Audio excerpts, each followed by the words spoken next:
मेरे vision clear है, इसलिए मुझे भूख प्यास नहीं सताती। मैं कल सुबह का खाना खाया, आज आपके बीच में उसी जोश से बोल रहा हूँ। और आज अभी भोजन होगा, कल दिन में होगा। वक्त की 2 या 3 रोटियां खाता हूँ, मर नहीं गया, आज आपके सामने जिंदा हूँ। जोश में कोई कमी नहीं। उसकी बड़ी वजह मेरा विजन क्लियर है कि मैं आरसीएम करूंगा।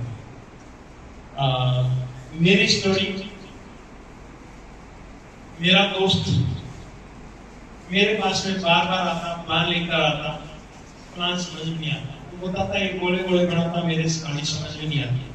प्रोडक्ट दिए, प्रोडक्ट सेट आ गए, फिर वो प्लान बताता, समझ में नहीं आता। भिलवाड़ा गया तो कुछ समझ आया, कुछ करना, लेकिन बड़ा करना है। इसकी वो नहीं थी, 10 लाख रुपए लगे, स्टूडियो चल रहा है, उसको डिस्टर्ब नहीं कर सकते, प्लान नहीं है, 100 तरह की बहाने, या मेरे को लग रहा था इसलिए मैं आरसीएम नहीं कर रहा हूँ। इन सबसे बड़ी वजह थी, मेरे को वजह नहीं निकला आरसीएम करके। एक बार वही मेरा दोस्त मेरे पास में उदास मन से स्टूडियो में आता है और मेरे को बताता है, यार एक मैं नोट करता हूँ कि आज कोई बना नहीं क्या, ऐसे उदास क्यों? उसने कहा नहीं यार, ऐसी बात नहीं है, अभी पिछले चौराहे पे एक खतरनाक एक्सीडेंट देख के आया हूँ। अपने जो नाम लिया, वो दोस्त था, उसका भी था, मेरा भी था, और अच्छे दोस्त थे। उसने कहा वो रमेश मोटरसाइकिल में पत्नी को पीछे बिठाया जा रहा था, सामने से एक बड़ी गाड़ी आई, टक्कर हुई, और अब अपना दोस्त इस दुनिया में नहीं। उदास होना ही था, क्योंकि नाम ऐसा ही बात है, दुर्घटना ही ऐसी हुई थी कि पत्नी को हॉस्पिटलाइजेशन किया है, वो जिंदी है, लेकिन अपना दोस्त एट द स्पॉट भगवान को प्यारा हो गया। सन्नाटा सा छाता है। फिर थोड़ा रुक के मेरा दोस्त कहता है, क्या अब उसके धंधे का क्या होगा? उसके बाद उसके धंधे को कौन संभालेगा? और उसके बाद उसके परिवार का कौन है? परिवार का क्या होगा? उसके भाई तो उसके दुश्मन बने बैठे वैसे भी। तो एकदम से मन विचलित हो गया, ये प्रभु, ऐसी कहानी किसी दुश्मन की भी नहीं बनानी चाहिए, लेकिन क्या कर सकते हैं। मेरा दिमाग उसके परिवार की तरफ, छोटे छोटे बच्चों की तरफ, उसके बूढ़े माँ बाप की तरफ, उसके बिजनेस की तरफ, बिजनेस में वो नहीं है, उसके बाद क्या हो सकता है, उसके तरफ घूम रहा, एकदम यूं भावहीन हुआ, एकदम मैं उदास हुआ। दोस्त रुकता है, थोड़ी देर बाद में दोस्त वापिस कहता है कि हर इंसान पानी का बुलबुला है, ये पटाखा किसी का कभी फूट सकता है, तेरा भी मेरा भी। हाँ यार, ये हो सकता। तुरंत मेरा दिमाग मेरे घर की तरफ जाता है, मेरे बिजनेस को मैं, मेरी भरे पूरे परिवार के बीच में मेरी तस्वीर हटा के मेरा दिमाग सोचता है, अगर ऐसा हो गया तो मेरे परिवार का क्या, अगर ऐसा हो गया तो मेरे स्टूडियो का क्या। दोस्त ने कहा, भगवान ना करे, अगर ऐसा हो जाता है, मैंने तो कोई ऐसा जुगाड़ कर लिया है, तेरा पता नहीं। अब मेरा अगला प्रश्न यही था कि वो क्या किया है, मैं देखा, मुझे बता दो ऐसा क्या किया, मुझे पता तो वो काम करता है, उससे संभव नहीं है, किया क्या है जो ऐसा हो जाए तो वो दिक्कत नहीं है। उसने कहा, अपना दोस्त गया, बात करने के मूड में नहीं है, फिर कर दिया।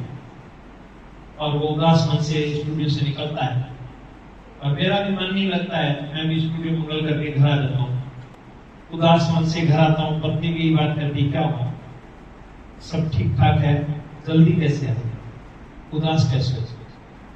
उसको तो क्या बताऊं कि मेरे दिमाग में तुम्हारा फोटो मेरे बिना घूम रहा है, क्या होगा। लेकिन उसको यही कहा, कोई स्टूडियो में कोई ऐसे हो गया, काम हो गया, इसलिए आ गया। जैसे जैसे उसको मनाया, मन को मनाया। सुबह पूरी रात नींद नहीं आई, सुबह उठा, उठते दोस्त के पास गया, जानना ये था कि तूने किया क्या। उसने कहा, आज मेरा मूड नहीं है, तो अपना दोस्त है। 7 दिन तक उसने मुझे पीछे पीछे घुमाया, बताने को तैयार। मैंने पीछा छोड़ा नहीं, क्योंकि वो मुझे क्लियर पता चल गया था कि मेरे दोस्त के पास कुछ तो ऐसा है जो जिंदगी के 7 वीर जीवन के बाद में।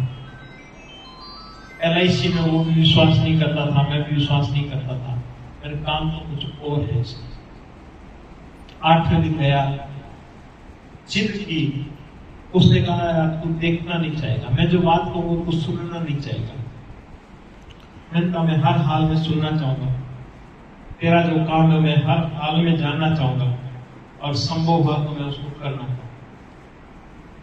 वही पेन, वही डायरी, वही हाथ, और वही लिखा जाता है RCM। अब मेरे पास में प्रतिकार करने का कोई कारण नहीं था, क्योंकि अब मुझे उस RCM में मेरा भविष्य दिखने लग गया। कैसे ये दोस्त से जानना था। दोस्त ने वही प्लान बताया जो उसने 20 बार पहले मुझे बताया था, लेकिन इस बार सब कुछ चेंज था। वो बताता गया, गणित का स्टूडेंट हूं, मेरे जहन में बैठता गया, और 20 मिनट की स्टोरी के बाद मेरा निर्णय हुआ चाहे कुछ भी हो जाए मुझे आशीष। और यही वजह है, आज भगवान ना करे मेरे साथ दोस्त कुछ अनहोनी हो जाती है तो मेरे परिवार को रोड पे आने की नौबत नहीं होगी। मेरे परिवार को भाई के परिवार के आगे जाके भीख का कटोरा लेके भीख मांगने की जरूरत नहीं होगी। ये सिस्टर की वजह से मेरे साथ आज ऐसा हो गया है। इसको मैं और बड़ा करना चाहता हूँ, इसलिए मैं दिन रात भूख प्यास की चिंता नहीं करते हुए अगर इसी तरह का कोई एक रीजन आपके जीवन में मिल जाए आश्रम करने का, उसको खोजिए मेरे दोस्त, और लगिए। आश्रम सब कुछ देता है जो आप चाहते हैं, जो सोचते हैं, या जो आपकी सोच से भी बाहर है, सब कुछ देता है। और इन्हीं शुभकामनाओं के साथ में मैं मेरी बात में विराम दूंगा। आपने मुझे लगभग 1.5 घंटे धैर्यपूर्वक सुना, इसके लिए बहुत धन्यवाद। परमपिता परमात्मा भोलेनाथ की कृपा हम सब पे बने, और हम एक अच्छे से विजन के साथ, एक रीजन के साथ इस सिस्टम में लगे और बहुत बड़े मुकाम को हासिल हो। इन्हीं शुभकामनाओं के साथ में नमस्कार। जय RCM, जय भारत।